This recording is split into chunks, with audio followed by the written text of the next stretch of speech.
So how it happened, Tatiana asked me if I wanted to go check out Yatsukadake, which is a beautiful mountainous area in Japan with some ice climbing, mountaineering, and I said of course yes, and decided to invite a couple friends. I met Tatiana through some mutual adventure friends on Facebook. She's Russian. She has a great sense of time and tries to keep us on schedule. She's pretty tough and she has a great sense of humor. Brian's our moral compass and our rock. He's a great addition to our adventure group, and I met him through some mutual adventure friends on Facebook as well. Brian's also in the process of traveling the world.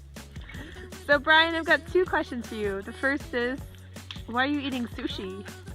Because I was too lazy to go buy something else to bring, so buying a box of sushi was easy. Right on. Where in the world are you going next? I'm going to discover mountains and trekking and stuff in Taiwan, Hong Kong, which are surprising destinations for that, and then Nepal. Whoa, super cool. So none of us actually knew Ricardo. He's just this Italian guy that we knew on Facebook, but we just seen his pictures. We didn't really know what he was like. So he shows up with his Italian brand outdoor fashion and his crazy sunglasses, and he was constantly trying to get us to eat his goulash. And we were like, who is this guy? But he turned out to be pretty darn cool. So our first stop was the ice candy ice wall. We got some awesome laps in.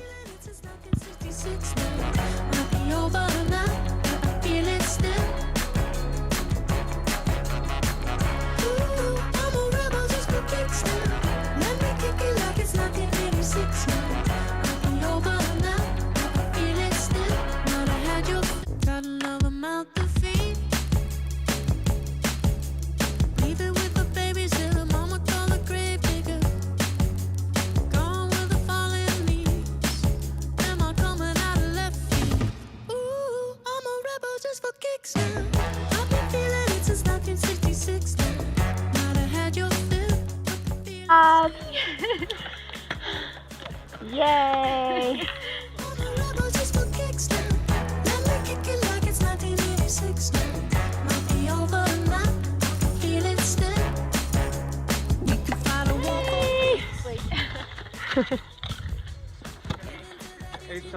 Catherine, what do you think of your helmet?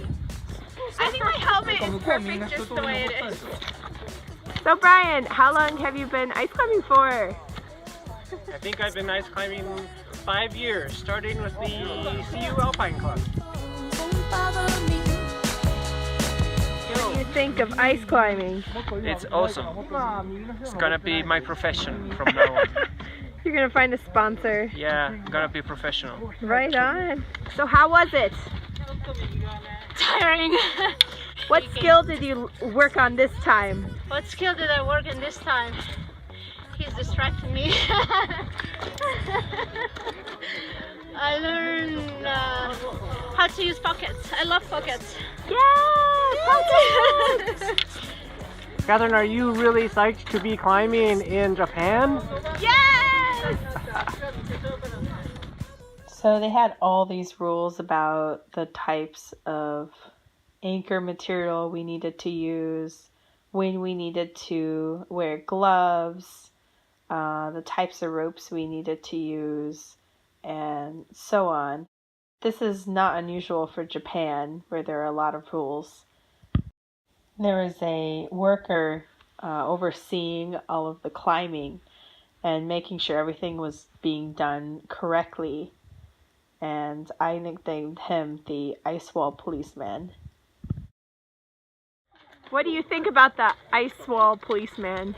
Oh, I think the ice wall policeman is not a bad idea, just from keeping things from going sideways.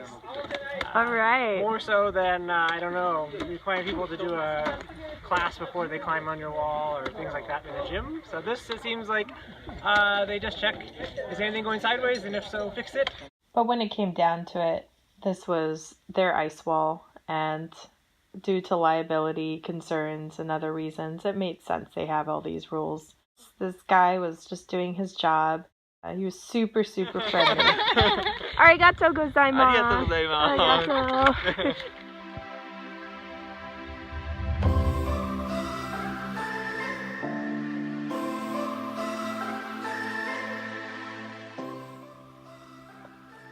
The next day we climbed Akadake. Pushing away only gets me closer. Falling fast, can we move it slower? Your touch so sweet, I hate it when you're like. To me, the mountains are a way to recharge, put everything back into perspective. Throw me in the water, throw me in the water. Anybody else would do. Throw me in the water. I was never really good for you.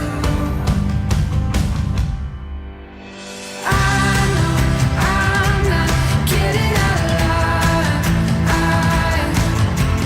Why would I even wanna try?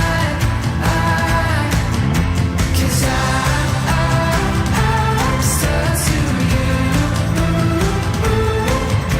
'Cause I'm stuck to you. Stuck to you. Pushing away, current's getting stronger. It's not easy to live in the biggest city in the world when you love the wilderness more than anything. Never have been here before. Always But being able to share these experiences with friends in a new country is really rewarding and worth it in the end. Why do you climb mountains? Challenge. Because it's beautiful outside. To find myself.